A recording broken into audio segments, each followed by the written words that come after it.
Olá, boa tarde, quase boa noite. Eu sou o jornalista Cefas Carvalho e estamos começando mais uma edição do programa Conversa de Botequim. Toda sexta-feira, 17h30, no Bardalos Comida e Arte, ao vivo, com transmissão pelo Facebook.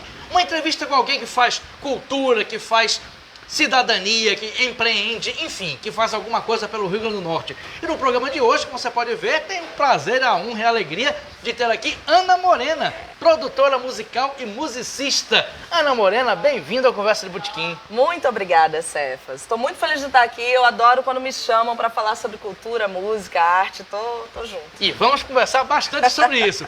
Vou fazer aqueles velhos lembretes de sempre. O programa tem produção de Raquel Lucena, filmagem de José Agrio, Ananda Carvalho como assistente de produção e o apoio logístico de Lula Belmont e Ricardo Nelson. Lembrando que o programa é 100% interativo. Quem quiser assistir no Bardalos pode vir para cá. Tem muita gente bacana aqui no Bardalos, registrar as presenças de Suelda Amorim, da Cachaceria Amorim, que é apoiadora do programa, Natália Chagas, escritora e professora, Aloysio Matias, produtor cultural e poeta, Carla Alves, escritora, produtora cultural, muita gente bacana chegando aqui.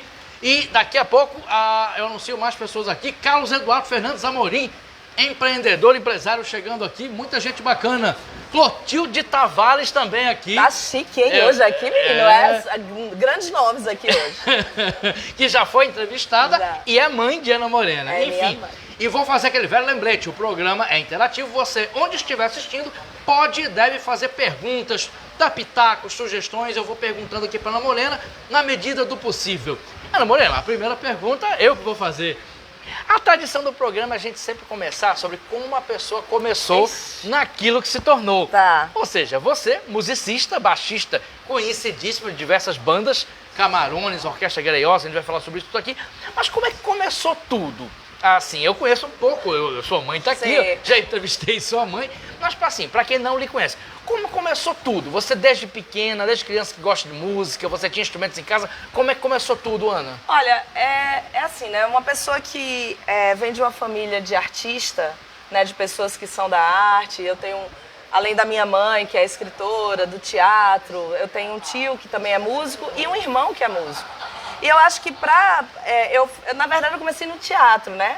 Você começa influenciada pelas pessoas que estão ali em sua volta. Eu acho que eu tenho uma sorte muito grande de vir da família que eu vim, porque essa questão cultural, ela sempre foi muito forte. A gente sempre teve uma casa rodeada de artistas, eu sempre estive em peças, sempre fui para shows, sempre acompanhei ensaios. Então isso realmente não tinha como seria muito difícil de eu fazer outra coisa e de eu enveredar para outra coisa. Eu, inclusive, tentei. Até os meus 15 anos de idade, eu estava certa que eu ia fazer ou medicina, porque mamãe também é médica, exatamente, né? Ou direito, porque eu sou muito capricorniana e tem uma coisinha ali do direito que me conquistava. Mas foi passando o tempo e aí, como eu tenho um irmão que é músico e eu passei, no caso da música, a vida inteira ouvindo ele ensaiar e ouvindo ele estudar. Meu irmão, ele é Rômulo Tavares, ele é do Alfândega, né? Sim. E de outras bandas aqui, clássicas da cidade. Sim. E eu ouvia muito ele ensaiar e ele é formado em violão clássico pela universidade. E isso sempre foi uma coisa muito normal para mim, ter um artista que fazia isso. Antes disso, né, como eu disse, eu vim do teatro, na verdade. Com 11 anos eu estreiei no teatro, numa peça com mamãe e com Marcos Bulhões, na Estabanada Companhia de Teatro, que era Papai Pirou nas ondas do rádio. E eu fazia uma criança, fazia alguns papéis, fazia uma cantora de rádio e tal. E foi daí, na verdade, que surgiu. E eu fiz teatro, muito teatro, até os meus 20 e poucos anos. Nesse meio termo aí, meio tempo, quando eu já fazia teatro, eu entrei na universidade para fazer teatro. Sim. Só que aí foi quando eu tinha uns 15 anos, meu irmão chegou para mim e disse: Ana, por que você não toca baixo? É tão legal uma mulher tocar baixo, porque era em outras épocas, né? Sim. Hoje eu tenho 45 anos, então quando eu tinha 15, faz 30 anos já. Era outra realidade, a gente não tinha tantas mulheres como a gente tem hoje, ainda bem, precisamos de ainda mais mulheres no palco. A cena era boa, mas era diferente, né? Era muito diferente. Não existia internet da forma que é hoje, era uma outra época. História. E aí eu disse, rapaz, meu irmão era multi-instrumentista, né? Ele era guitarrista, baixista, tecladista, tocava tudo. E aí ele tinha baixo em casa. E aí ele disse, por que você não estuda baixo? Tinha toque do querido Manoca, né, em frente ao Juvenal Lamartine. E meu primeiro professor de baixo, por exemplo, foi Paulo Sarquis. Nossa. Na toque. Começou já? Eu só tive professor incrível. Assim, coitados. Não adiantou muito, mas... mas meus professores foram Paulo Sarquis, Júnior Primata, José Fontes, todos eles. Eu só não tive aula com o Sérgio Groove. O resto eu tive aula. E aí eu fazia o teatro e estudava baixo. Sim. Quando eu entrei na universidade para fazer teatro, né, a minha habilitação era teatro, eu comecei uma banda com meu irmão, que era o Memória Rom, que eu tocava baixo. Sim. E a gente tocou muito naquelas festas, festas diversas que tinha aqui em Natal, nem lembro os nomes, mas a gente tocava muito no luau de Flavinho, de Flávio Rezende. Isso. Ali, a gente tocava muito ali. Isso eu tinha 17, 18 anos de idade, quando eu entrei na universidade. E aí eu fui seguindo aquela coisa de teatro, música, mas teve uma hora que a música me arrebatou, assim. E eu disse, não, eu acho que eu sou da música. Até porque o teatro, eu sou da vertente que acha que todo artista deveria começar no teatro. Porque o teatro é uma grande escola de você entender, assim, o comprometimento com a arte, de você chegar na hora para ensaiar, de você cuidar das suas coisas. Ninguém faz teatro ao contrário da música. Ninguém ensaia e faz uma peça tomando cerveja, fumando, qualquer coisa, né? Não dá. Então, acho que isso foi uma grande escola para mim, né? Para me tornar a musicista que eu sou hoje, eu acho que vem do teatro isso. E eu fiz muito... As minhas últimas coisas no teatro foram os Altos de Natal, né? Que Marcos dirigia. Teve um ano que foi o Grincardia, que dirigiu também. Isso. Enfim... E aí foram as últimas coisas, eu já estava na música, eu já tinha a minha primeira banda que era mais conhecida, que foi o Oficina. Sim. Porque foi no momento que a gente... eu conheci o Foca, que é meu sócio no Do Sol. Aí tem tantas pernas, vocês vão entender. A gente vai contando, contando. Quando eu fiz 18, 19 anos, eu conheci Foca, Sim. que é meu sócio no Do Sol. Sim. E a gente queria viver de música. Né? A gente foi casado durante 18 anos e a gente, nesse começo do namoro, a gente queria viver de música, não sabia como fazer isso. Sim. Porque era uma cidade, como eu disse, sei lá, aí já eram uns 25 anos atrás, era uma cidade que não tinha nem estúdio para você ensaiar direito, não tinha projetos, o Mada estava muito no comecinho, não tinha palcos, todos os palcos eram dedicados a bandas de MPB, artistas covers e artistas de axé, de forró. E aí a gente disse, bom, para a gente poder viver de música, a gente precisa criar um público para as nossas bandas. E foi aí que surgiu a Oficina, Sim. que foi uma banda que durou de 1998 a 2004, 2005, eu acho. 98 a 2005, Sim. que foi uma banda que tocou em todos os palcos dessa cidade. Época, sim. Abriu todos os shows, a gente fazia festas para 3.000 pessoas. Lançamos 3 discos autorais, apesar de ser uma banda que tocava muitas músicas dos outros, Sim. fazia muitas versões, mas todas músicas da cena que a gente estava inserido. Sim. Né? Bandas de rock, bandas mais independentes, a gente tocava bandas de Recife, Mundo Livre, a gente fazia essa mescla de coisas, e toda vez que a gente fazia festa, a gente colocava artistas dessa cena independente, dessa cena que ninguém conhecia, para tocar. Então ficava os playboy que iam para os nossos shows, vendo shows do General Junk, vendo shows do... Sei lá, meu Deus do céu, o nome das bandas, nem lembro mais. Brigitte Berel, Jane Fonda, Nossa, Alface, Vaca Louca, a K-47, todos esses artistas já tocaram em nossas festas e era muito legal. E aí, quando a gente estava nesse processo de formação de público, a gente resolveu, no segundo disco do Oficina, a gente via que todos os artistas dessa cena lançavam... eu vou indo, visto tu me interrompe, senão eu só paro daqui a 1 hora. Não, pode ir indo. Tá certo. E aí a gente viu que precisava lançar o nosso disco, que era o segundo disco da Oficina, Sim. por um selo, porque todo mundo lançava por um selo, era bonito lançar por um selo. E a gente já tinha um estúdio onde a gente ensaiava e gravava nossas demos. Mas o estúdio não era de vocês. Não, era da gente. Era de vocês. A gente gravou o primeiro disco no Megafone, ainda muito no início do Megafone. Era Marco França e Eduardo Pinheiro. Era Marco França, Wilberto Amaral e Eduardo Pinheiro. Hoje em dia sou Eduardo Pinheiro. Né? Marco França tá em São Paulo fazendo novela e minissérie. E o Wilberto agora é o rei do mapping. Ele faz umas coisas impressionantes. E aí a gente foi também um dos primeiros discos que saiu pelo Megafone, foi o primeiro disco da Oficina. E no segundo a gente queria lançar por um selo. A gente já tinha um estúdio que o Oficina bancou esse estúdio, a gente conseguiu através da Oficina ter grana para comprar, para pagar o aluguel do espaço, para comprar os equipamentos que precisava, amplo de baixo, amplo de guitarra, essas coisas todas.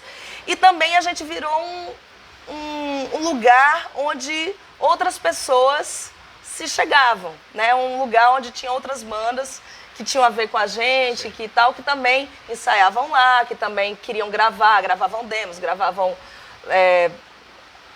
Eu acho que o Oficina já foi LP, não tinha fita não do Oficina, já era LP não, a louca, CD, já era CD. E aí foi isso, quando foi em 2001, a gente lançou o segundo disco da Oficina pelo selo do Sol. Sim. Esse nome surgiu porque a gente fazia com a Oficina uma festa da praia, que era em Ponta Negra. E aí a gente disse, bom, a festa da praia vamos lançar pelo selo do Sol. Foi assim, uma coisa muito aleatória, sem nem pensar muito. E aí foi um processo ao longo desses anos de agregar atividades e ações em torno desse nome do Sol. Primeiro a gente criou o selo, né? Primeiro tinha o Estúdio do Sol. Sim. Depois a gente criou o Selo do Sol. Depois a gente viu que a gente já estava lançando artistas pelo selo, já conseguiram gravar os nossos discos no estúdio. Sim. A gente entendeu que, para dar visibilidade, né, a gente viu que a cena já estava se fortalecendo, já tinha lugares para tocar, a gente tocava muito no Blackout, B52, né, do queridíssimo Paulo Barana.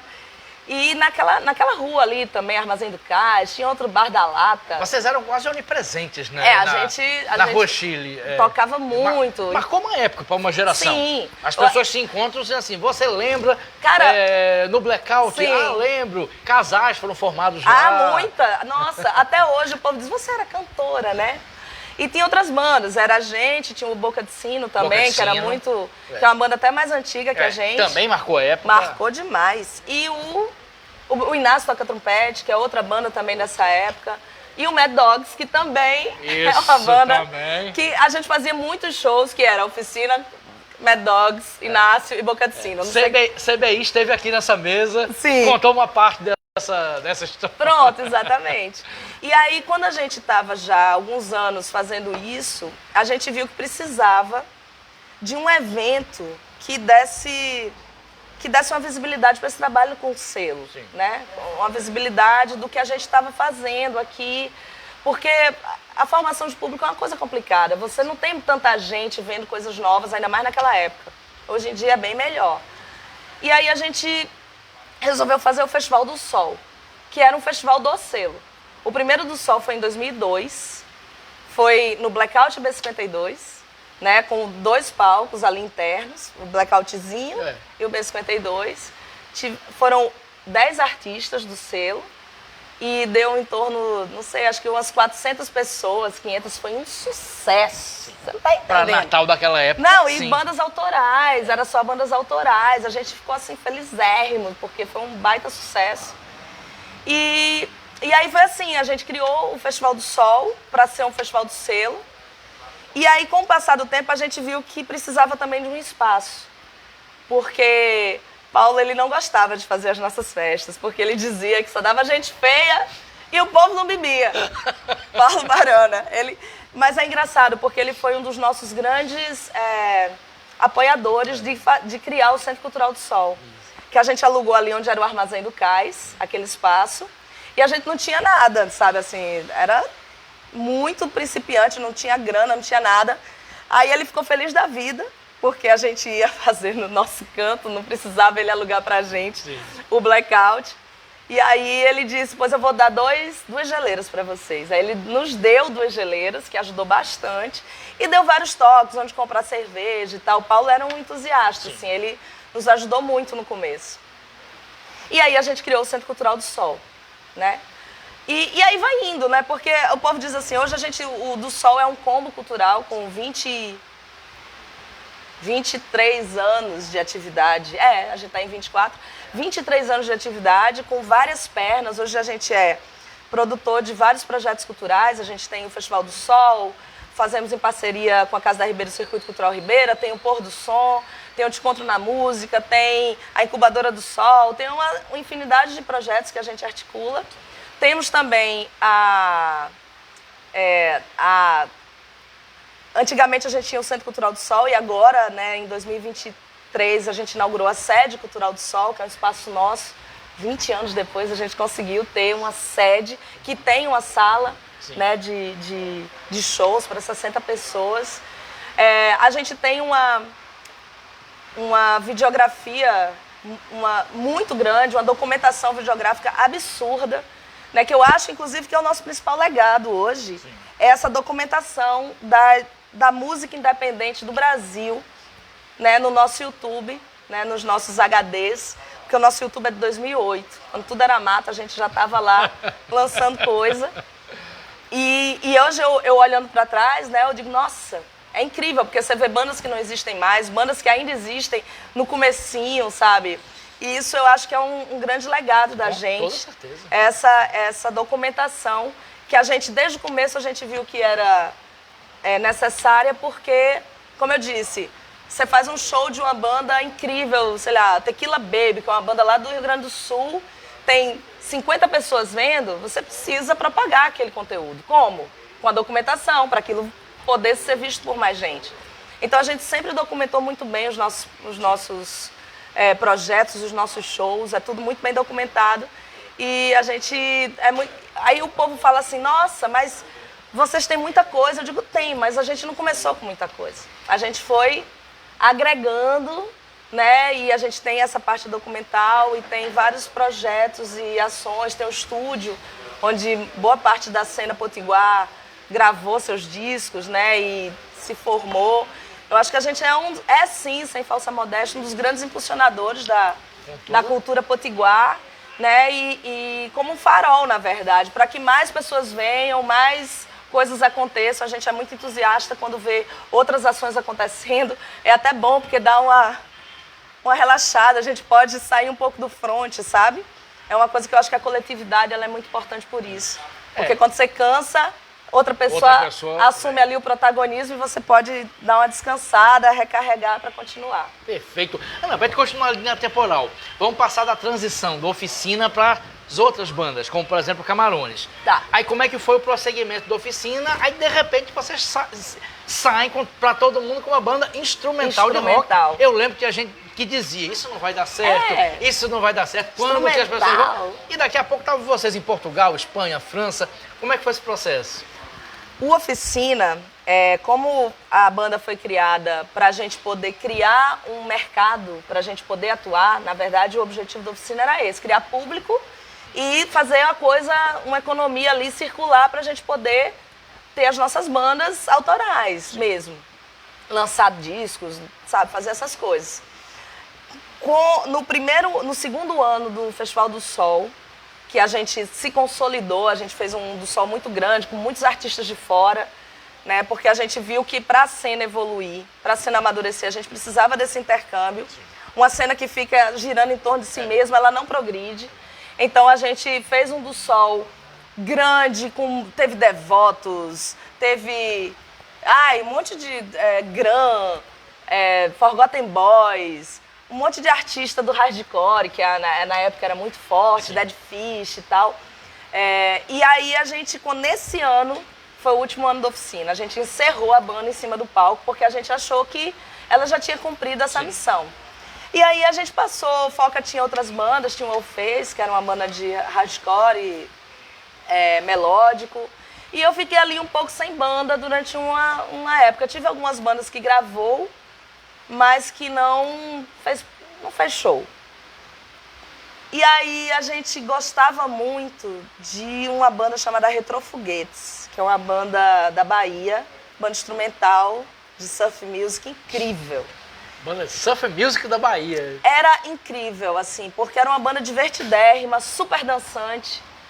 E a gente sempre teve dificuldade em conseguir vocalistas bons, assim, para as bandas. A gente disse, bicho, na verdade a ideia foi de foca. Disse, vamos fazer uma banda instrumental, calcada ali no Retrofoguetes. Tinha o Retrofoguetes e o Pata de Elefante, que é uma banda do Rio Grande do Sul, que também é um rock instrumental divertido, dançante. Porque a música instrumental, durante muito tempo, ela ficou numa bolha do virtuosismo, da academia, de músico para músico, sabe? De gente foda para gente foda, e só quem entende aquilo é que... E a gente queria quebrar um pouco disso. Então, a ideia do Camarones, no comecinho mesmo, primeiro ano, era a gente fazer versões de temas de filmes e de temas de desenho animado. Então a ideia era essa, era fazer temas instrumentais, rock, misturava com Metallica, não sei o que, a gente fazia umas ondas e muita coisa de desenho animado. E foi dando liga e a gente começou a gostar de criar em cima disso. Então, no primeiro show do Camarones, já tinha ali umas 3 ou 4 músicas autorais, porque a gente tem como, a gente é criador, a gente é compositor, a gente é músico que quer imprimir a nossa identidade. Então, sempre a gente está fazendo as nossas músicas, mesmo quando o objetivo não é esse. O Oficina, a mesma coisa, né? A Oficina lançou 3 discos. E aí, o Camarones, ele veio nessa história e a gente continuou fazendo as versões e criando as músicas e fazendo versões. E teve um momento que as nossas músicas, as nossas músicas, elas funcionavam melhor no show do que as nossas versões. A gente foi tirando as versões e ficaram as nossas músicas. E eu acho que agora a gente tem uma cena incrível de música divertida e dançante. O Camarones tem mais de 15 anos, né? Tá fazendo 16 anos, começou em 2008. Mais de uma década e meia, então. Já. É isso mesmo, 2008, sim. Mas 16 anos? 20, né? Faz aí as contas. 16 anos, em 16 2024. anos. Sim. A outra. Quem não sabe matemática tem que fazer as contas no dedo, né? Como eu fiz agora. Eu sou de humanas e de exatas, mas é porque a cabeça tá pós-carnaval ainda. Mas é isso, e o Camarones surgiu dessa forma, assim, da gente fazer. E, cara, o Camarones é uma banda que funciona muito bem em qualquer canto. A gente consegue. Agora tem uma coisa do palco, que é da onde vem o teatro na minha vida. Eu acho que essa forma da gente tocar e da gente se comportar no palco e de puxar e de estar curtindo demais ali, eu acho que esse palco, no meu caso, ele vem do teatro e isso conquista muito as pessoas. A gente é uma banda que vira show para 5 pessoas e show para 10 mil pessoas, sabe? Assim, eu já vi muitos shows dos Camarones, a gente sempre tem a impressão, principalmente em relação a você, que estão se divertindo muito. Vocês estão muito felizes no palco. Sim, porque é muito isso, bom, né? Tocar. Atenção para a polêmica. É muito bom fazer um show que você não tem um vocalista. Vou explicar por quê. Porque o vocal em uma banda, principalmente de rock, os vocalistas sofrem muito. Porque tem a coisa do retorno, não se escuta, aí às vezes o retorno fica alto e tal. E uma banda instrumental, que os amps estão truando em cima do palco, sabe? E a bateria é bom demais, sabe? Assim, você só tá tocando e todo mundo tá se escutando e é muito mais tranquilo e tal. E isso eu tenho 3 bandas com vocalista, né? Eles sempre me matam depois que eu falo essas coisas. Mas é isso mesmo, sabe? Assim, de tá... É muito orgânico e às vezes acontecem coisas que você... Por exemplo, no 360, que foi o último show que você viu, fui convidada por causa do 360, gente. A gente estava tocando com o nosso guitarrista reserva, né? O substituto, nosso sub, que é Thiago Andrade, que é daqui de Natal, toca comigo em outras bandas. O nosso guitarrista mesmo é Alexandre Zampieri, que mora em São Paulo, e às vezes não dá para ele vir. E aí, Thiago estava tocando e assim, uma coisa é você tocar durante vários anos com uma formação E olha que Thiago toca muito com a gente. Mas assim, teve algumas coisas que que ele não entrou, que entrou, não sei o quê. Meu irmão, não tem problema. A gente vira, começa de novo, a gente nem precisa se olhar. Entendeu? E os outros da banda é o Foca na outra guitarra e Ives Fernandes na bateria. Sim. Então é muito gostoso mesmo tocar no Camarões. Porém, desde o ano passado, que eu fui convidada para tocar na Orquestra Greosa, eu descobri assim, um prazer em tocar no carnaval. Sério, eu adoro tocar no carnaval. Tocar em palco de carnaval, tocar pra galera toda fantasiada, me preocupar com glitter. Porque Camarões eu nem me maquio, cara. Porque é tanto bateção de cabelo que não dá nem pra se maquiar. Mas na Greosa não, na Greosa tem figurino, que a gente combina, eu, Ângela e Simona, que figurino, que cor, que glitter, que tiara. E os shows são muito gostosos, porque são shows dançantes. Então, assim, me contradizendo aqui, uma banda que tem 3 vocalistas, eu tenho me divertido muito tocando na Greosa. Esse carnaval agora foi um carnaval maravilhoso, assim, eu realmente estou muito feliz. A gente via vocês no palco felizes. O show lá da Praça Cívica foi incrível. E as outras bandas são bandas mais do indie, assim. A gente tem o Fortunato e os Jovens de Ontem, que é uma banda com o grande Igor Fortunato, que é um grande compositor, né, e um cantor impressionante, que está agora global, gravando novela. Isso. Então, Fortunato e os Jovens de Ontem, um dia a gente volta a tocar, mas voltaremos, porque agora temos que cedê-lo para a Globo. A gente cede, tá tudo bem. Eu gosto demais também de tocar com o Igor, porque o Igor é uma figuraça e as músicas são deliciosas, mas é outra vibe. Sim. É uma vibe mais introspectiva, é roqueira introspectiva, e as músicas dele são muito emocionadas e fortes, e todo mundo canta, plenos pulmões. Porque é um ator no palco. Ele é um ator, exatamente. Um ator que canta pra caramba e que compõe pra caramba. O personagem E a gente é um power trio. Os Jovens de Ontem, que sou eu, Ives e Thiago, é um power trio atrás. Sim. Então, funciona super bem.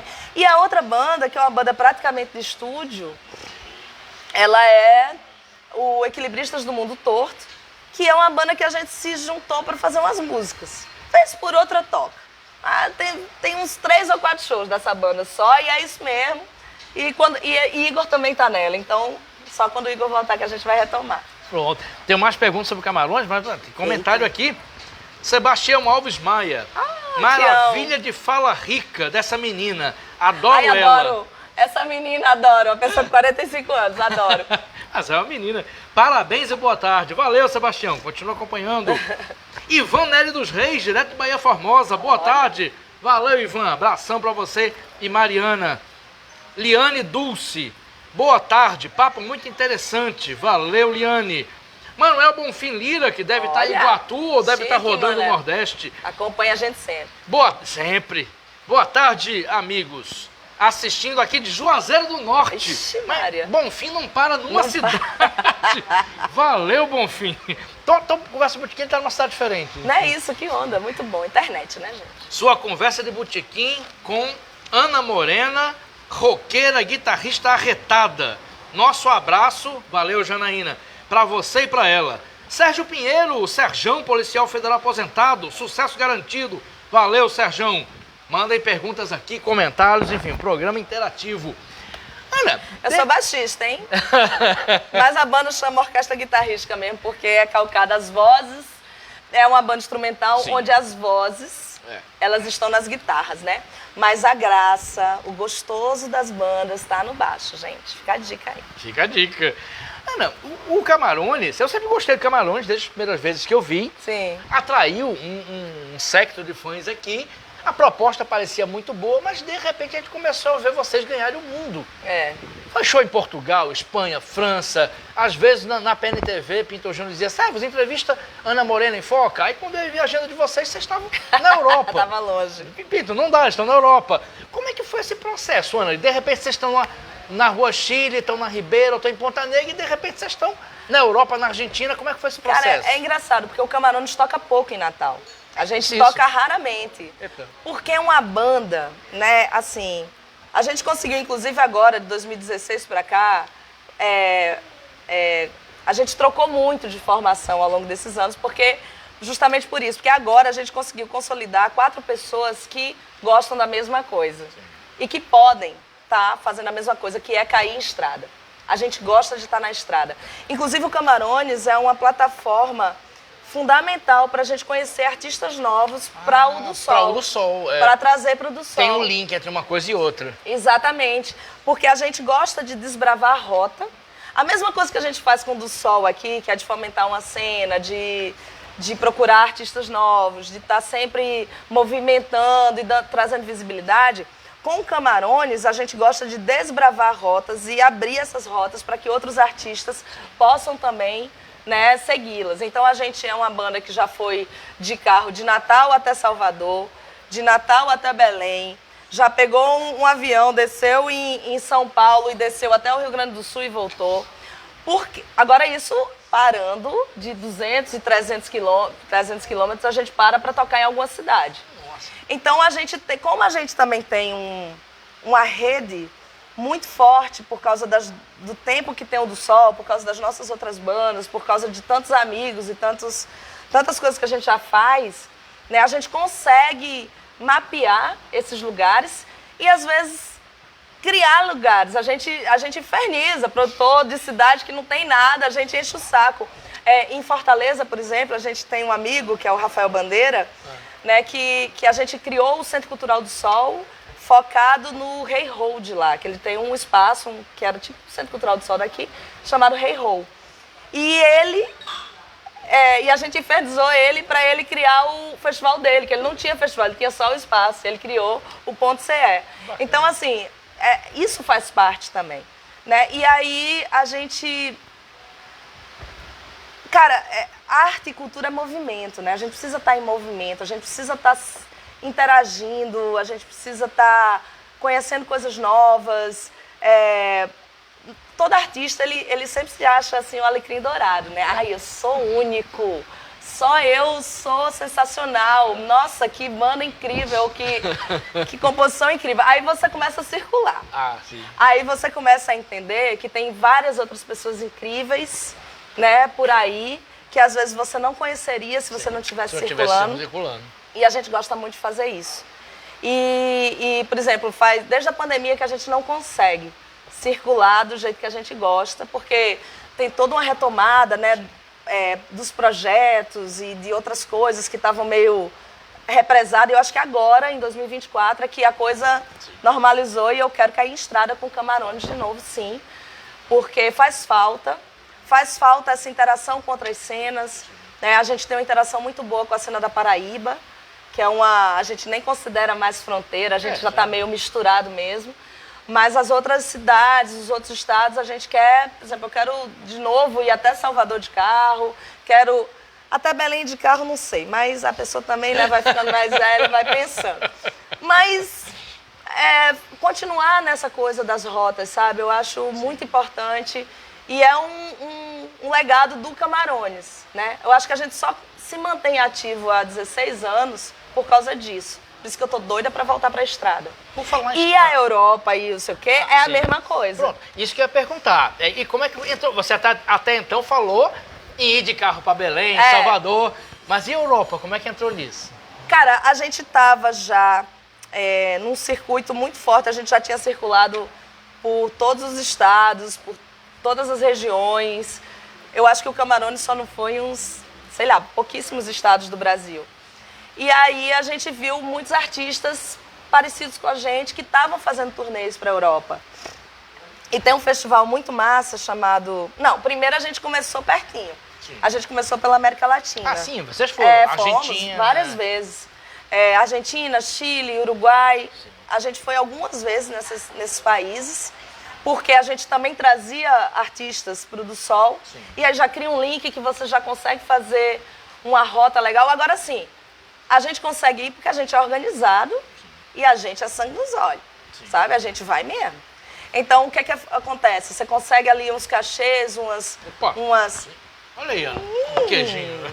Um queijinho, muito bem. Mas é isso, a gente consegue fazer porque a gente se organiza. Sim.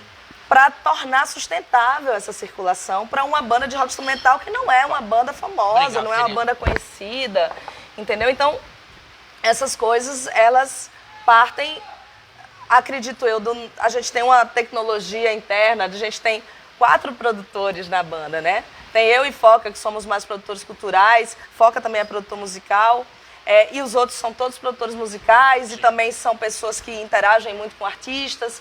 Então, todos nós somos muito... somos muito agregadores e gostamos de estar nessa pista. Então, a gente vai mesmo. E aí começou, a gente fez uns 2 anos, a gente foi para a América Latina. E surgiu a oportunidade da gente fazer o Barcelona, o Primavera Sound Barcelona, que ele tinha um palco, inclusive pela Abrafim também, que apoiava e tal. E a gente conseguiu cavar uma... Eu não era da Abrafim nessa época, viu, gente? A Abrafim, assim, era... Porque depois... Que é outro assunto. É outro assunto, é isso. Depois a gente fala sobre Depois a a gente Abrafim. fala. Que a gente tinha produtores que conseguiram articular um palco e algumas vagas no Primavera Sound, que é um dos maiores festivais que a gente tem no mundo, que acontece em Barcelona. E a gente conseguiu, tinha um investimento, a gente fez esse investimento e aí o que acontece? É a mesma coisa quando a gente faz o Festival do Som. Você faz um investimento alto para acontecer aquela ação. Cara, eu vou multiplicar essa ação, eu vou fazer esse dinheiro render. O povo diz, por que vocês trazem tanta banda, Ana? É banda demais no do Sol. Eu digo, porque é difícil subir um festival.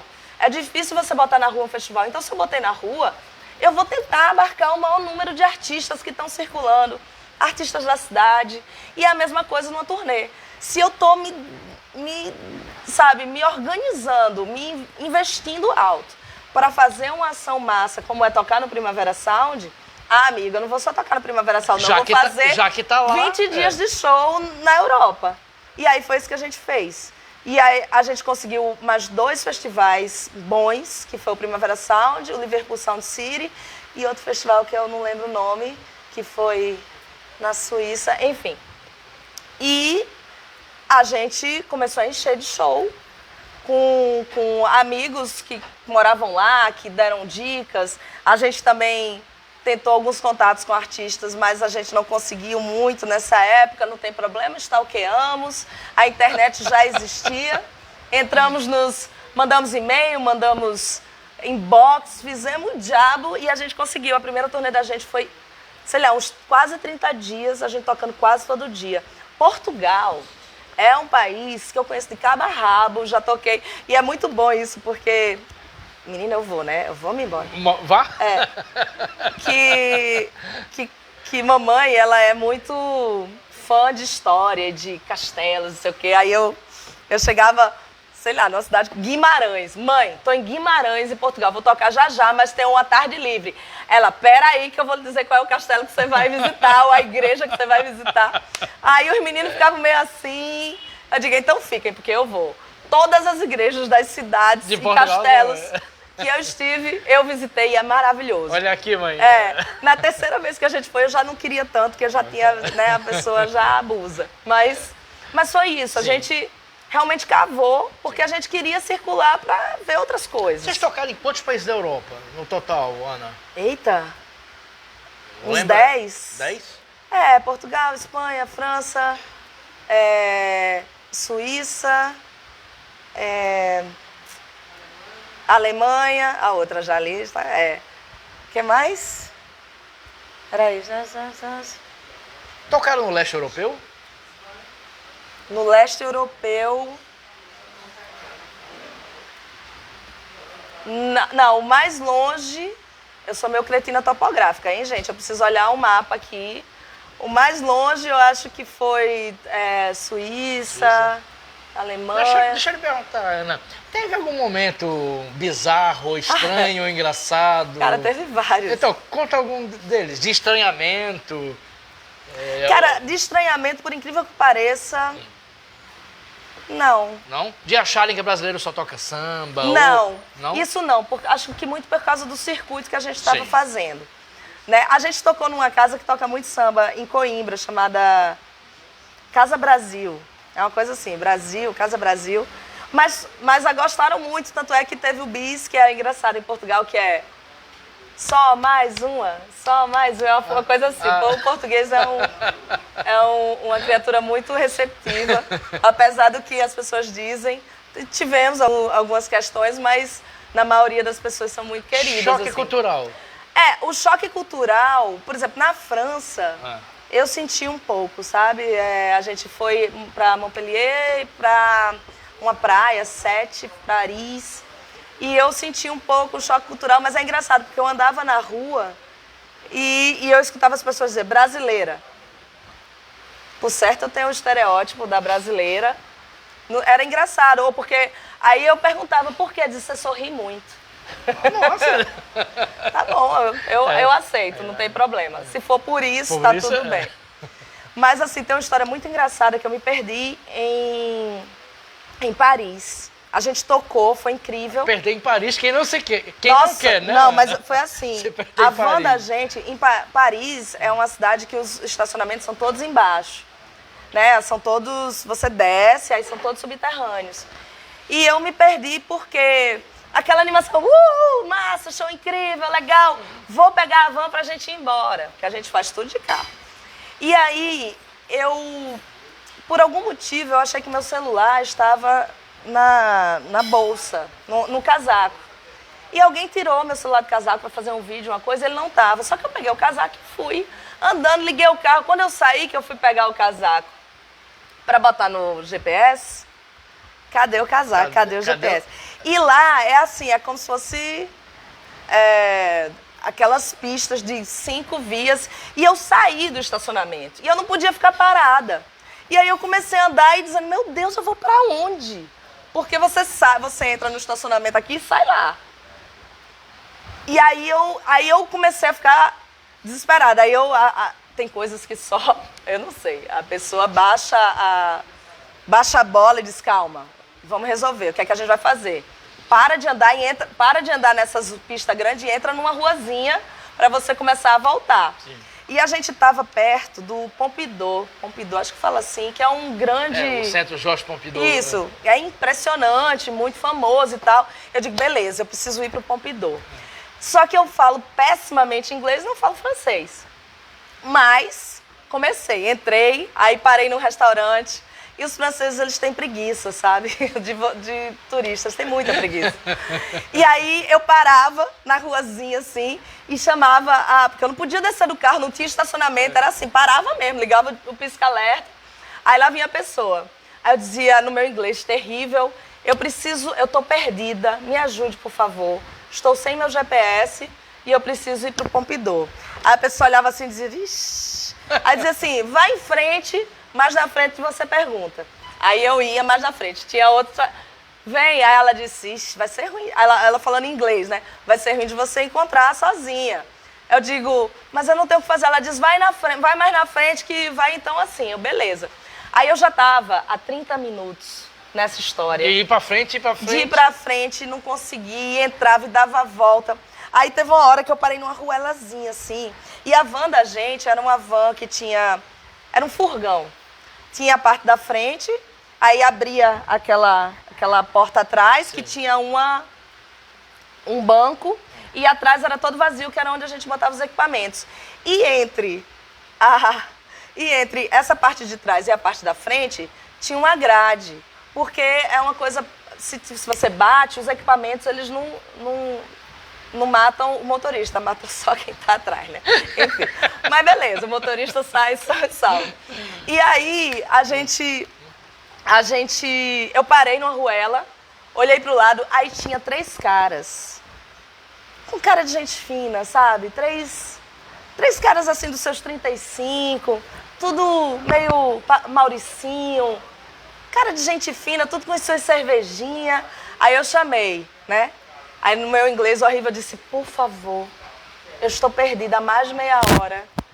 Eu preciso ir para o Pompidou e eu não consigo encontrar. Aí um deles disse, peraí, deixa eu abrir o GPS. Abriu o GPS, me mostrou. Aí eu disse, cara, eu não vou conseguir chegar lá.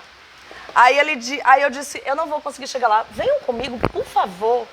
Entrem no carro aqui, eu deixo vocês de volta, eu pago cerveja. Faça o que vocês quiserem, venham comigo, porque eu já tava 40 minutos quase nessa coisa e dizendo, o povo chamou a polícia, né? Que eu saí, 40 minutos depois não voltei. E aí, eles olharam assim, olharam pro outro, olharam pra mim e disseram, tá, vamos, esta aventura. Aí um entrou na frente, o que tinha o GPS, e, cara, as pessoas lá não são os loucos do GPS, da internet, como nós somos. Eles têm celulares arcaicos. Bom, isso faz tempo, faz uns 6 anos já. E eles têm celulares muito tosquinhos, assim, sabe? E aí entrou o cara da frente e os outros 2 entraram atrás. Aí quando viram a grade, disse, meu Deus, vamos ser sequestrados. Enfim, a gente conseguiu, chegou lá, mas era numa ruela que eu não estava encontrando. Aí eu dei a volta, quando eu dei a volta, assim, já desesperada, e eles também já dizendo, entramos numa roubada. Numa roubada, é. Virou Aí um tava albergue, Ives, no meio da pista, olhando para os carros, vendo se me achava, uma coisa assim bem aleatória. É como tá assim no meio da BR-101, esperando ver o carro. É. E aí o cara disse, ó, tem um amigo ali. E tava Ives assim, no meio da rua. Aí, amigo, porque o povo ai, não pode dobrar à direita, aqui é proibido, aqui não sei o quê. Meu irmão, botei seta, entrei, subi calçada, dane-se, sabe?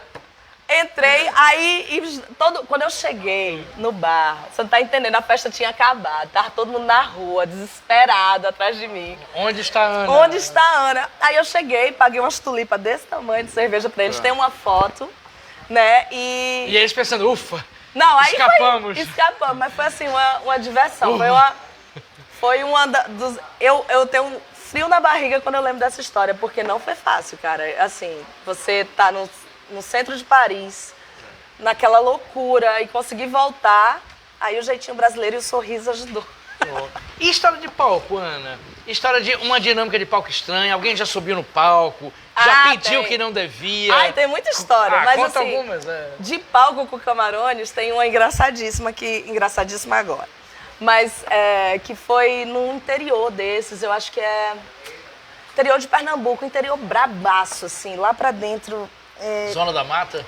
Zona da Mata, exatamente. A gente foi tocar numa festa da cidade e aquela festa que tem um locutor, oi, a prefeitura, não sei o que e tal. Beleza. E a gente dizendo, cara, coisa estranha, vamos tocar aqui, né? Meu, nada a ver. Tinha tocado a banda de forró. E eu não sei de onde surgiu e a gente foi lá tocar, tudo bem. Mas assim, no dia anterior tinha tocado alguns artistas de Pernambuco, artistas como nós, eu digo, tá bom, tá certo, vai que vai dar certo. Aí a gente subiu pra tocar. E o cara tinha o locutor. E a gente tocava, mas é uma banda instrumental, não tem ninguém falando durante a música. E ele achou que isso dava o direito dele falar no meio da música. E aí a gente tava... Camarones, orquestra, guitarra... Ao meio da música, entendeu? A gente lá na maior performance. E o cara, Camarones, aqui na festa... Meu irmão, ele fez isso uma vez, eu olhei pra ele, porque eu tenho essa mania, né? Eu olhei pra ele, eu disse, não faz isso, ele não entendeu. Quando ele fez a segunda vez, eu fui lá nele, peguei o microfone dele e tomei. Eu disse, não pode fazer isso, a gente tá tocando. Não, mas não. Peguei, desliguei o microfone e voltei. Aí ele era bem novinho, o rapaz, sabe? Aí ficou assim, aí depois eu disse, querido, desculpe, eu fui um pouco rude, mas é porque eu precisava que você calasse a boca. Você não pode estar falando no meio do show. É rock instrumental. E outra vez a gente tocando no CCSP, em São Paulo. E a gente estava numa entre-safra de guitarristas. Capilé, que é o nosso guitarrista, estava entrando. Mas a gente estava com o João Lemos, que é outro guitarrista de uma banda chamada Molho Negro. E ele é o frontman do Molho Negro. E aí é um power trio, onde ele toca guitarra e canta. E ele é um frontman fuderoso, desses que vai na plateia, sobe nos cantos, se joga no chão, faz o diabo. Sim. E aí, só que o Camarones é uma banda. Não tem, assim, não tem um frontman. Todos nós somos em momentos. E aí a gente tocando, lá vai João. Na primeira música, lá vai ele pra plateia. Eu digo, ai, bonitinho, foi pra plateia, legal e tal. E a gente tocando. Na segunda música que ele foi pra plateia, eu puxei ele pela correia. Eu disse, não, amigo, você vai ficar aqui. A gente é banda, você vai tocar aqui. Cara, todo mundo fala dessa história que tava lá, porque eu puxei pela correia, assim. A gente tá tudo aqui. O Alecrim Dourado vai causar sozinho, porque ele não tinha tá achando fio. que é Mick Jagger. Ah, não, senhor, toca aqui com a gente no palco. Tá pensando o quê?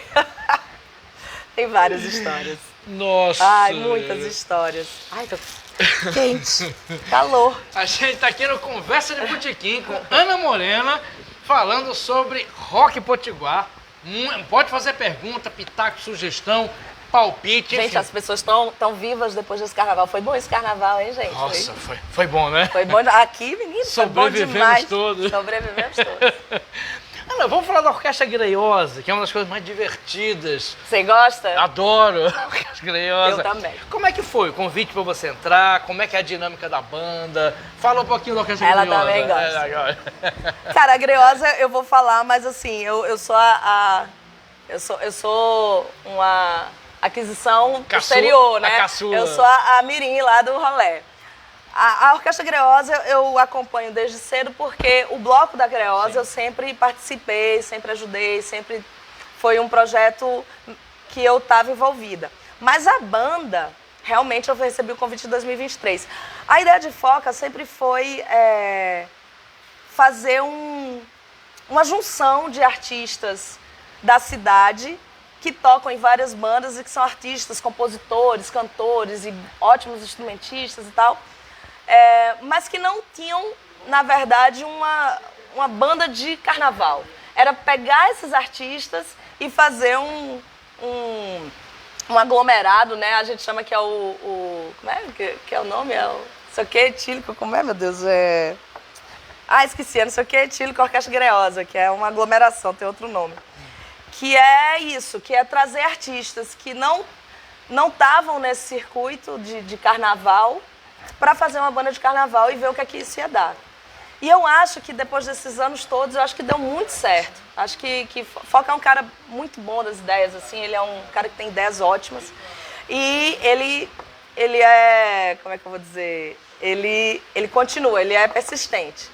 E aí a primeira formação era uma formação que sempre teve Ângela, Simona e ele no vocal. Aí tinha Gabriel Souto, Kleber, Paulo Souto e Silvio Franco. Isso. A formação tinha 7 pessoas. Aí foi ajustando, né? Porque é isso, banda justa, normal demais. Então, no primeiro momento saiu Kleber, até porque Kleber foi dar aula fora em Fortaleza, no Ceará. Depois, Gabriel, que estava com Luísa, com do Souto, não conseguia conciliar. Depois a gente, Paulo... Antes mesmo de Paulo falecer, ele já tinha saído da Greiosa porque estava no tratamento, porque ele tinha o trabalho autoral dele, o solo, né, que ele estava querendo se dedicar, e também tinha o do Souto, então estava pesado para ele continuar com a Greiosa, e foi aí que eu entrei. Paulo ainda estava aqui entre nós quando eu entrei na Greiosa, e essa é a formação. E aí, quando saiu Gabriel, entrou Walter, que é também um artista que tocou numa Med, toca nas bandas com Ian, né? É muito legal isso, eu acho massa, e a gente se diverte demais. Eu acho que é uma formação que está muito coesa, né? Silvio continua, e nós somos 6 agora. E para mim, assim, que sou uma baixista de rock, foi um aprendizado, assim, sabe? Eu me tornei uma baixista melhor nesses últimos 2 anos. Destravei esse dedinho aqui, amigo, porque ele é muito usado em bandas que tem swing, que tem quintas, terças e não sei o quê, e é toda, né? E eu acho que essa formação, esse ano, ela consolidou, né? A gente conseguiu fazer um repertório muito bom, vai ter lançamento de disco já, né? Agora no pós-carnaval. A gente queria ter lançado antes, mas... Não deu tempo, fomos atropelados pelo fim de ano, começo de ano, pôr do som, carnaval, não deu tempo. Mas é uma banda que está consolidada, é uma banda que transita muito no público, que não é que tem muito público jovem, mas aqui transita muito no público médio, assim, no público dos seus 30 até os seus 50 as fronteiras, anos. né? O Greiosa é conhecida já bem já além tocou fronteiras. fora, já sim. fez outros festivais fora de Natal, mas é uma banda mesmo pro carnaval, Sim. assim, tem shows, né, festas que rolam, mas ela é calcada no carnaval. O nosso foco é no carnaval e no bloco, que envolve as prévias. Sim. E envolve o carnaval em si. E o clima de vocês no palco é de carnaval? Muito de carnaval. Esse ano foi, assim, divertidérrimo. A gente se divertiu horrores. Inclusive porque a gente estava já mais à vontade. Ano passado eu não sei como é que eu consegui fazer os shows, porque eu ensaiei uma semana para tocar 26 músicas. Então, assim, eu que não sou... Porque tem musicista que é guigueiro. Galera que já toca essas músicas, então só faz um ajuste ali, gente que sabe tocar de cabo a rabo, ou que como é que eu vou dizer, ou que é talentoso, sei lá, não sei explicar, que pegue já. Eu tenho dificuldade. Para decorar uma música, eu tenho que tocar essa música várias vezes. Eu tenho um talento do palco, mas o talento do baixo é um treino, entendeu? Mamãe falava muito isso também. Quando eu fazia a universidade, que assim, as pessoas falam muito do talento, mas o talento você desenvolve. Então o talento no baixo eu desenvolvo, eu estudo, eu fico em casa, treinando, tocando. O Camarões, que é uma banda que eu toco há 15 anos, sei lá, faz 4 meses que eu não toco, 3 meses que eu não toco Camarões. O show que eu for fazer, eu tenho que treinar, eu tenho que pensar. Ele não vem assim, direto do Olimpo e desce em mim, não. E para mim, para a Greosa, foi mais difícil ainda, porque era outro tipo de baixo, né? No Camarões eu mal preciso saber se é maior ou menor o tom, porque as linhas que eu faço, sei lá, são minhas, né? Eu componho, as músicas são minhas, o baixo quem cria sou eu. Eu não tenho que tocar baixos de outra pessoa. Então, para mim é mais difícil mesmo, né? E aí tu falou até... Traz instrumento, Ana, para dar uma palhinha. Eu digo, olha, é o seguinte, o baixo, ele é um instrumento muito ruim de você dar palhinha. A menos que você seja Sérgio Groove. Porque aí é circo de solé da música, né? Que é o cara que vem aqui e destrói. Aí tudo bem, mas para mim ia ser um mico horrível. Não, preferi não trazer. Não sou esse tipo de musicista, não sou esse tipo de artista. E acho que não me sinto menor por isso. Eu sei do meu valor, do meu talento, e sei também das minhas limitações, e sei onde eu vou até melhor do que quem tem talento demais, porque não para quieto com esse baixo, não faz um groove sem 50 notas, né, gente? Aí, então, é isso também. Vixe, mas se o Sérgio vê isso, vai me esculhambar. Ana, deixa eu perguntar pra você. Quando eu entrevistei Simona Talma aqui, faz alguns meses, né? Faz 6 meses. Eu comentei sobre o Talma e Gadelha, criou uma geração de ouvintes de rock. Sim. Eu levava meu filho, que na época tinha 16, Talma e Gadelha foi um marco muito assim, bonito. Isso, e você participou disso, Sim. Vocês participaram disso. Assim, criou um público rock. Meu filho pedia pra ser levado pra Talma e Gadelha e eles ficavam... Ele tinha quantos anos? 16, na época. Criou uma geração. E tem uma geração que gosta de vocês, do Camarões, Sim. tudo. Como é que é essa percepção? Você falou no começo de que vocês queriam criar um público. Sim. Como é que é essa percepção de criar um público para além da geração de vocês? Ou seja, um público novíssimo. Porque qualquer show de vocês, eu vejo a volta, tem adolescentes, 16, 17, assim, curtindo. Como é que é essa sensação? Eu acho que é uma coisa orgânica de um trabalho que ele não é pontual. Né? É um trabalho que a gente desenvolve ao longo do ano inteiro. Sim. E a coisa mais importante que eu acho é assim, o do Sol, ele é as nossas bandas estão em torno do Sol. E não se faz uma cena de uma banda só. Então, acredito que esse público ele é renovado porque a gente tem uma cena forte. Então, se tem um boy desse, um guri que gosta de Luiz e os Alquimistas, que gosta de Soul Rebel, de Gracinha ou de Sarah Oliver, que são artistas super jovens, não sei o quê, eles acabam conhecendo também o trabalho de artistas mais antigos, entendeu? E eu acho que isso é uma construção que não é... vou fazer música para este público via através da gente. Não, a gente fortalece uma cena, por isso que quando eu falo muito dessa coisa da coletividade, né? Porque a coletividade, ela é que transforma. Né? Se eu estou sozinha tocando num bar, num espaço, num festival, vai ter ali as pessoas que só gostam de mim e pronto.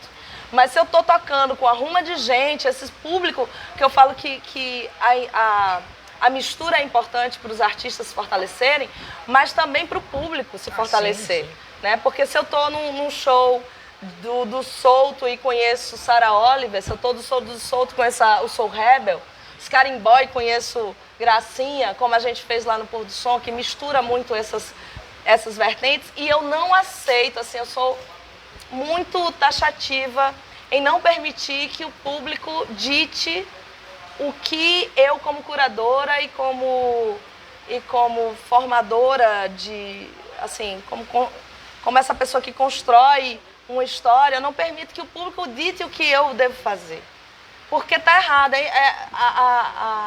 Essa equação não pode ser assim. Porque senão eu vou ficar fazendo a mesma coisa. Porque o público, ele sempre quer a mesma coisa. Então você que tem que instigar o público a querer coisa diferente. E você só faz isso dando coisa diferente. Então quando a gente fez, por exemplo, eu lembro do Festival do Sol 2023, que foi uma volta real, assim, grande do festival e tal. E aí a gente trouxe artistas da velha guarda. A gente teve aqui Kátia de França e Donato. E a gente trouxe artistas da gurizada, Super Combo, sei lá, artistas assim, a galera do rap, bem guri e tal, bem jovem e tal. E aí teve uma parte do público, inclusive naquela rede social amor, só que não, chamada Twitter, né? Que as pessoas, elas viram elas viram aquele pateta dirigindo, não sei que diabo é isso que acontece no Twitter, que as pessoas enlouquecem, elas se tornam grosseiras, se tornam, sei lá, tacanhas, pessoas de esquerda falando como se fossem ultradireita, sabe, assim, sendo super escrotas. Eu sou danada no Twitter. E aí as pessoas dizendo assim, Festival do Sol agora é mais 70, Festival do Sol agora só traz velharia. Isso tem 30 artistas, tá, gente? Mas as pessoas não permitem que você traga algo que elas não aceitam, que elas não conhecem e tal. E aí eu fiquei engolindo sapo e digo, vamos aguardar. Kátia de França foi um dos shows mais endeusados e enlouquecedores para a gurizada. A gurizada não deixou Kátia de França sair do palco. Entendeu? Ela desceu assim emocionada, dizendo que tinha nascido de novo. Meu Deus, que lindeza. Porque a galera que tinha ido para ver BK, que é um rapper que é dessa galera, tava toda lá fissurada em Kátia de França. E é para isso que eu tô aqui. É para isso que eu, do Sol, as minhas bandas, estamos aqui. Para fazer as pessoas pensarem fora da caixinha, sabe? Eu acho que é uma missão. Sim. A missão é fazer com que as pessoas pensem além. Eu tenho muita preguiça de gente que fica pensando só no que gosta. A pandemia trouxe muito isso, porque você estava ali com o controle remoto, com o Instagram, escolhendo só o que você queria ver. E as pessoas se desacostumaram a ver uma coisa nova, a ver um artista que não conhece, a descobrir, ou até ver um artista que você não gosta. Mas você vê, cara, que é isso, só pode fazer agora o que gosta. Sim. Entendeu? Você vê um artista que não gosta e diz, não, gosto não, tá tudo bem. E esse artista não é menor nem melhor porque você gosta, porque você não gosta. Ele é o artista, sim, entendeu? Não é pra você.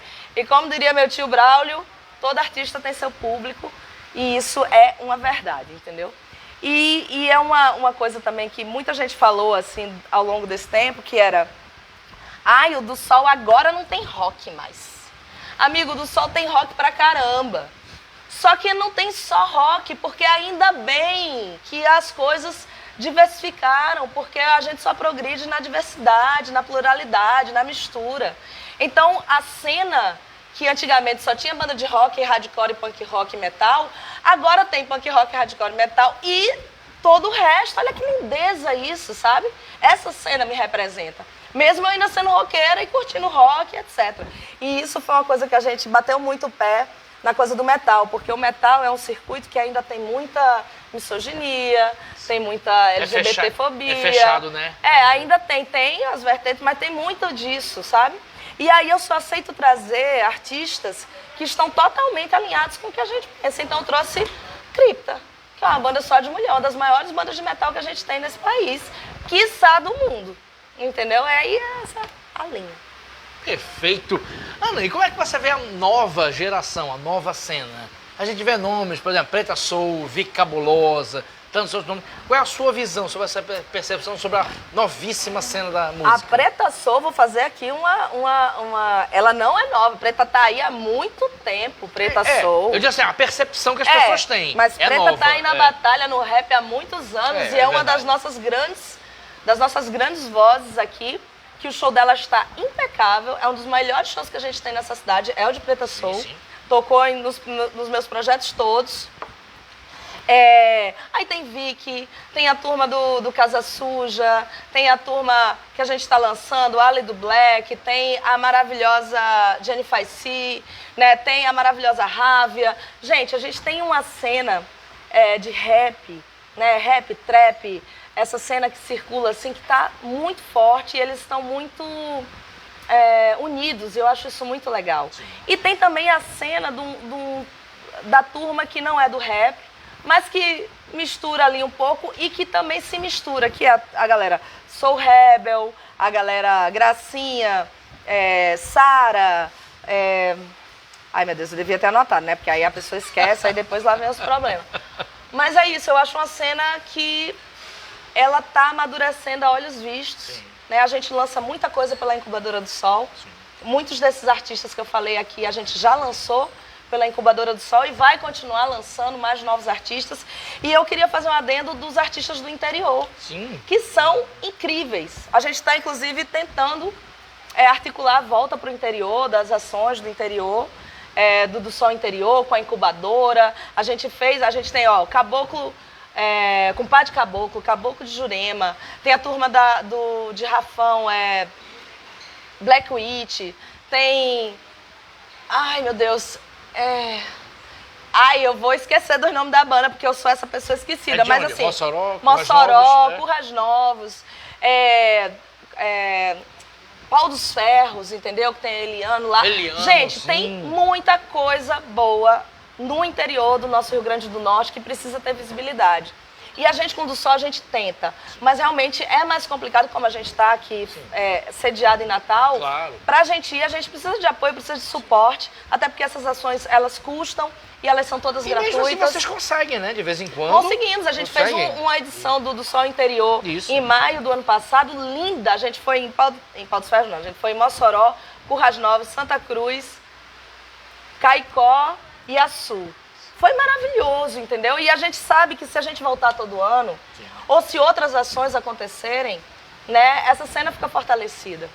E a gente precisa fortalecer a cena do interior porque ela é maravilhosa e a gente está perdendo de ver. A gente consegue trazer coisas aqui para Natal, mas a gente precisa trazer mais.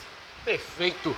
A produção me comunicou 1 hora de programa já, passou voando. A pessoa fala. Eu falei que eu falava.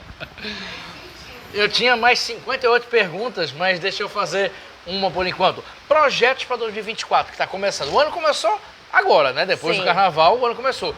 Quais são os projetos seus com as suas bandas e do Sol, Ana? Tem mais 1 hora aí? Tem, bora! Não, vou resumir. A gente tem as atividades da Sede Cultural do Sol. Quem ainda não conhece, a gente está com um espaço em Potilândia, né? Potilândia é um bairro maravilhoso, gente. Sou agora potilander. Amo aquele bairro, porque tem várias iniciativas lá. Tem o Marralila, tem a turma de Railene, HD Produções, está também sediada lá. Tem uma cervejaria que eu esqueci o nome agora. Tem padarias. Armorial? Armorial é lá. Exatamente, perto ali do Marralila também. Isso. Pronto. Tem um monte de coisa, um monte de iniciativas lá, legal. E tem o São João também, que a Railene faz lá. Então tem muita coisa massa que acontece em Potilândia. E a gente tem uma sede, que é o nosso escritório, mas que também tem uma sala para 60 pessoas, onde muita gente já passou. 2023 a gente teve já, sei lá quantos shows, muitos shows. Num lugar que o som é maravilhoso e que você tem um lugar para fã de música. Se você é fã de música, o seu lugar é assistir show na Sede Cultural do Sol, porque é intimista, é como se fosse um estúdio fechado, o som é incrível e você fica com o artista aqui, ó, na sua cara. E, inclusive, vai vir Tuyo, por exemplo, que é um artista que até vai fazer 2 sessões, mas a gente recebeu Castelo Branco, Rodrigo Alarcon, Natália Noronha. Agora teve... o Festival do Sol teve 16 datas lá dentro, que foram incríveis, lotadas, muito divertidas. Então fique atento, só é seguir no @Festival do Sol, que lá tem a programação. E a gente vai fortalecer essas ações da sede. A gente passou com um projeto da Funarte, né? Obrigada. Que garante uma série de ações gratuitas, ações com custo reduzido, ações formativas que a gente vai fazer lá ao longo do ano. Né? Estamos também articulando essa volta para o interior, que a gente acha fundamental. Sim. E temos os nossos projetos, a Incubadora do Sol, que a gente está querendo ampliar a regionalidade dela. A gente está querendo fazer coisas com artistas da Paraíba, artistas do Ceará, artistas do Brasil. Né? Talvez linkando, inclusive, com artistas potiguares. Tem o Festival do Sol, que é no final do ano. Cara, e o Camarones, a gente quer circular. Cair na estrada, como Cair você na disse. estrada, pelo amor de Deus. Quero muito tocar todo dia e ficar dentro de carro. As pessoas dizem, vocês são doidas. Eu digo, cara, mas é bom.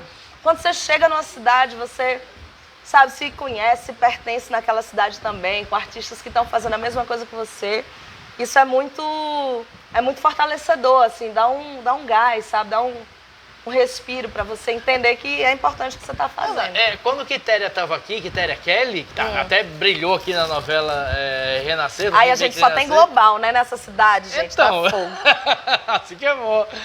Ana, eu perguntei pra Quitéria sobre isso do Carmim, que eles também andaram em turnê eterna. Muito. Aí eu perguntei, a gente se divertindo, eu e Quitéria, eu perguntei sobre isso de olhar. Ela falou isso, sabe? A gente se olha o tempo todo, a gente briga e refaz amizade. Como é que é isso de você ficar em estrada também e olhar para as mesmas caras? Como é que é esse processo interno? O Camarones, a gente tem... Essa estrada é uma vivência. Sim. Então, se a gente, por exemplo, a gente fez uma turnê pelos Estados Unidos também, incrível, pelo Oeste. Sim, a gente nem falou isso. Foi, não, mas a gente fez também. Antes de acabar o mundo, a gente fez uma turnê gigante o ano inteiro. A gente fez quase 80 shows o ano inteiro. Nossa. Não, nos Estados Unidos não. No Brasil e nos Estados Unidos. Nos Estados Unidos foram 14 shows. A gente circulou pela costa oeste inteira. Nossa. Maravilhoso. Foi massa. E essa coisa de vivenciar, né? Então, quando a gente tá nessas turnês, às vezes a gente tá numa guerrilha, sabe? Assim, tem lugares que você se hospeda, as pessoas lhe recebem na casa delas. Até pra viabilizar, gente. Se a gente for pagar hotel e pagar todas essas coisas, não vira. Não rola, E a gente quer circular. Então a gente faz... Por exemplo, se alguém chama a gente para um festival em São Paulo, você pode ter certeza que a gente vai tocar nesse festival de São Paulo e mais umas 5 cidades em volta desse festival. Porque a gente, aquela coisa, faz valer o dinheiro, faz valer a ida. E aí, por exemplo, a gente pegou umas estadias à treva, sabe? Pegou umas estadias complexas. Dos Estados Unidos. Dos Estados Unidos. Aí, primeiro dia ruim, segundo dia ruim, o terceiro dia ruim, o quarto dia eu digo, vou pegar um hotel. Chega. Esse a gente vai pegar um hotel confortável, cada um no seu quarto, caminha confortável, banho direitinho. Você tem como é que chama? Essa inteligência ali administrativa que você precisa ter, porque senão ninguém aguenta mesmo, não. Sabe? De você aguenta se você tiver 18, 19 anos. Mas tem outros fatores envolvidos, né? Mas a gente não tá mais nessa fase. O Camarões, o boy é o meu boy, que é Ives. Né? Que completou 30 anos agora, maravilhoso. Parabéns pra ele. Te amo. Valeu, Ives. Mas é um velho. Ele só tem 30 anos na idade. Ele é mais velho que a gente tudinho. E aí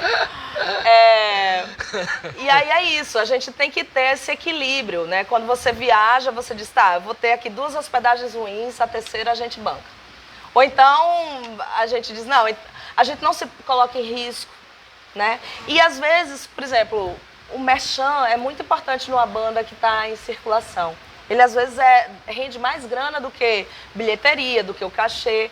Então, às vezes, quando você vende um merch muito massa, a gente diz, vamos parar na praia tal e passar um dia de folga em silêncio, ninguém fala com ninguém, tá bom. olhando a praia, tomando banho de mar, comendo bem, ficando de boa. Então, quem quiser ficar no quarto assistindo televisão, fica. A gente faz isso. Sim. Mas é uma construção dessa inteligência que vem depois. Sim. A gente já brigou muito, já teve muita briga por atraso, por não sei o quê. Mas a gente está numa formação muito coesa agora, de 4 pessoas que estão mais ou menos na mesma faixa etária. Sim. E que entendem a banda da mesma forma. Sim, que é importante. Que gostam da mesma coisa. Isso é muito raro, é muito difícil. Por isso que as bandas trocam tanto de coisa e às vezes terminam, porque é complicado mesmo. Você ter pessoas que estão alinhadas no objetivo. Uma vez eu bati um papo com o Gustavo Lamartine sobre isso, em relação ao General Junk. Que, aliás, vou convidar para vir para cá, a produção vai convidar. Ele não veio aqui? Ainda não. Ah, não. Menino. Tá na lista. Mas essa garrafinha aqui de cachaça termina fácil. Por falar nisso, vou lhe entregar aqui, mas antes um registro para você. Eu tenho uma coluna no Típico Local de Cíntia Lopes. Tô sabendo. Beijão pra Cíntia. Beijo, sim. Fui fazer uma matéria do Comida de Bar pra coluna no Chocalho, conversando com o Arnaldo. Meu lugar. Arnaldo, aí eu falando que tinha um programa que Conversa Botequim, ele falou, você devia entrevistar a Ana Morena. Mentira! Que ela vem muito aqui. Aí eu mostrei. Obrigada, Arnaldo. Aí falou que você é frequentadora do Chocalho. Eu moro bem pertinho. Eu adoro a comida do Chocalho. Gente, é dentro... É ótimo. É dentro do Flamboyant. Flamboyant, né? Ali? Dentro Do Flamboyant. É maravilhoso. É uma comida que eu só encontro em São Paulo, que é um PFzinho, sabe? Você pede, aí vem um PFzinho, um feijãozinho separado, uma farofinha. Nossa, maravilhoso. Aquele deck. Isso. Tem é um deck com uma vista panorâmica pra Ayrton Senna. É um alpendre, não, um negócio assim pra Ayrton Senna. A gente fala muito. Chocalho Bar, ali perto do Flamboyant, com vista pra Ayrton Senna. Gente, grande abraço, Arnaldo. Eu gostei dessa indicação, achei chique, tá vendo? Olha aí. E como você já viu, sou eu daqui, um oferecimento da Cachaçaria Amorim, uma cachaça Vitória. Vitória. Inclusive, gosto muito da cidade. Pronto. Isso aqui eu belisco cachaça, mas quem gosta mesmo é Ives. Pronto, ele vai adorar. Olha aí. Olha aí, estou levando. Isso aí, gelada, nossa senhora. Aí bota limãozinho? Não, bota essas coisas não. Se quiser, mas é melhor sem limão. É melhor sem limão. Tá certo. Não sou uma bebedora de cachaça, mas lá em casa tem quem goste. Muito bem. Passamos de 1 hora e pouco. Nossa senhora, ó, daria tá pra... bom, tá certo. Nossa tá tudo bem, senhora, gente. daqui a pouco tem show no Bar Dallas, sei nem de quem é o show. De quem é o show, Lula Belmont, hoje? Hoje não tem show hoje, não. Hoje pós-carnaval, Pelo amor de Deus, deixa Lula descansar, minha gente. Depois do que Lula viveu nesse Pelo carnaval. amor de Deus. Lula Belmont, que foi entrevistado a semana passada. E ontem não, segunda-feira eu recebi aqui a faixa do Madrinha dos Artistas. Fiquei tão eu não feliz. tive condição de vir pra cá, mas eu vi. Eu adorei, fiquei toda orgulhosa. A rainha... Madrinha dos Artistas. Exatamente, fiquei muito orgulhosa. Isso. Repetindo minha mãe em 90 Clotilde mamãe foi em 92. Isso, a querida Clotilde, que já foi entrevistada aqui nessa ali. mesa, foi uma das melhores. Não ganhou a cachaça. Porque a parceria foi depois. Mas na próxima que você for entrevistada, tem a cachaça. Mas eu fiquei muito orgulhosa. E pode beber com Ives também, a cachaça. Tá aqui. Ana Morena, obrigado pela entrevista. Foi um prazer. Podem me chamar que eu venho. Show de amanhã. Eita, tem um show de amanhã. Tem que botar pra frente, pra cima. Vamos lá. Mudou aqui. Coisou. Quem é o show de amanhã? Quem é o show de amanhã? Eu vi que é Nino, é isso? Nino e Viola. Não tá querendo. Vamos lá. Tem que segurar. Tem que segurar. Nino e Viola, pronto. Sábado, 17, às 20 horas, Nino e Viola, Daniel Ribeiro no baixo, Anderson Melo na bateria. Opa, que bacana! Muito bom. Olha aí, baixo, bateria, Nino e Viola, aqui no Bar Dallas amanhã. Formado por uma cantora italiana e um guitarrista brasileiro. Olha aí, internacional, que bacana. Obrigado, Agrio. Amanhã no Bar Dallas aqui, Nino e Viola. Natal tem muito disso. Natal tem muito. Ana Morena, obrigado, foi Adorei, maravilhoso. Gente, obrigada. Ana Morena. Valeu! Aqui fala. Ainda bem. E a todos e todas, a todo mundo que está aqui, muito obrigado, a todo mundo que assistiu, muito obrigado e até o próximo Conversa de Botequim.